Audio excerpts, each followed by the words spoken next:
அப்படின்ட்டு ஏதோ ஒரு கட்டத்துல பேன் பண்ணிட்டாங்க அப்படின்னு சொன்னாக்கா இந்த பிக்மி ஊபர் ஹையர் ஓடுறவங்களுக்கு மொத்தமாவே வாழ்க்கை இல்லாமல் போயிடும். வாழ்க்கையே இருக்காது.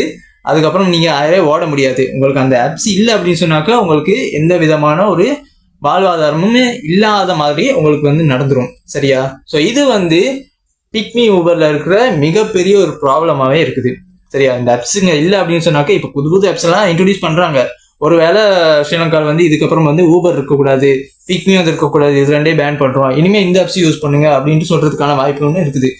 ஸோ மக்களுக்கு கெட்ட ஒரு விஷயத்த இன்ட்ரடியூஸ் பண்ண மாட்டாங்க, நல்ல ஒரு விஷயத்த இன்ட்ரடியூஸ் பண்றதுக்கான வாய்ப்புகளும் இருக்குது.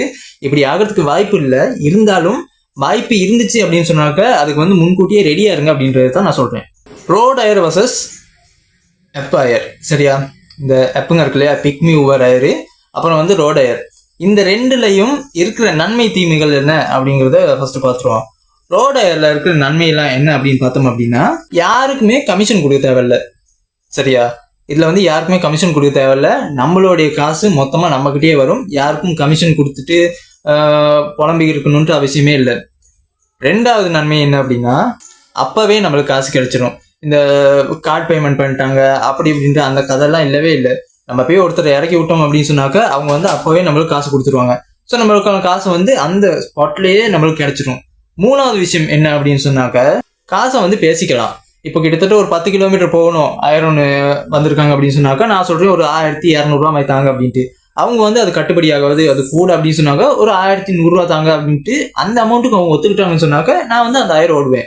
இல்லை நீங்க 500 ரூபாய்க்கு வாங்க அப்படின்னு சொன்னாக்கா என்னால முடியாது, அது எனக்கு நஷ்டம் அப்படின்னு சொல்லி நான் அந்த 1000 வேணாம் அப்படின்ட்டுருவேன். வேற ஒருத்தருக்கு ஓகே அப்படின்னு சொன்னாக்கா அவர் ஓடுவார், நஷ்டமா இருந்தாலும் பரவாயில்ல அப்படின்ட்டு ஓடுவாரு. ஸோ இந்த ஒரு விஷயத்த நம்மளால ரோட் ஹையர் மூலமா பேசிக்க முடியும். சரியா? எனக்கு நஷ்டமா இருந்துச்சு அப்படின்னு சொன்னாக்கா நான் அந்த 1000 ஓட தேவையில்ல, ஓடவும் மாட்டேன். எனக்கு லாபமா இருந்துச்சு அப்படின்னு சொன்னாக்கா அவங்க சொல்ற அமௌண்ட் எனக்கு லாபமா இருந்துச்சு அப்படின்னு சொன்னாக்கா நான் அந்த 1000 ஓடுவேன். ஸோ அது எனக்கு ஒரு லாபம் இல்லையா? அதனால எனக்கு ரோட் ஹையர்ல இந்த மாதிரி லாபங்கள், அதாவது நன்மைகள் கிடைக்கிறதுக்கான வாய்ப்புகள் இருக்குது. முதல் நன்மை என்ன அப்படின்னா, யாருக்கும் கமிஷன் கொடுக்க தேவையில்ல, காசை பேசிக்கலாம், அப்புறம் அப்பவே காசு கிடைச்சிடும். இதுல இருக்கிற கெட்டது என்ன, குறைபாடு என்ன அப்படின்னு பார்த்தோம் அப்படின்னு சொன்னாக்க, கஸ்டமர்ஸ் இல்லாம நிக்கணும். கஸ்டமர்ஸ் இல்லாமல் நிற்கணும் அப்படின்னா, ஒரு 3 வீல் பார்க் ஒன்று இருக்கும், ஒரு 3 வீல் பார்க்கோ வெஹிக்கிள் பார்க் இருக்கும்.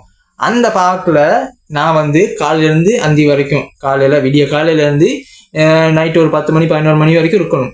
சரியா? இருந்தால் மட்டும்தான் எனக்கு ஐஎஸ் வரும். சில நேரம் 1000 இல்லாத நாட்களும் இருக்குது. ஸோ அந்த மாதிரி கஸ்டமர்ஸ் இல்லாத நாட்களும் இருக்குது. சரியா? அப்போ கஸ்டமர்ஸை தேடிக்கிறது ரொம்ப கஷ்டம். இது ஒரு குறைபாடு. ரெண்டாவது என்ன அப்படின்னு பார்த்தீங்கன்னு சொன்னாக்க, நம்மளுடைய டைம் வேஸ்ட் ஆகும். சரியா? காலையில் ஒரு 6 மணி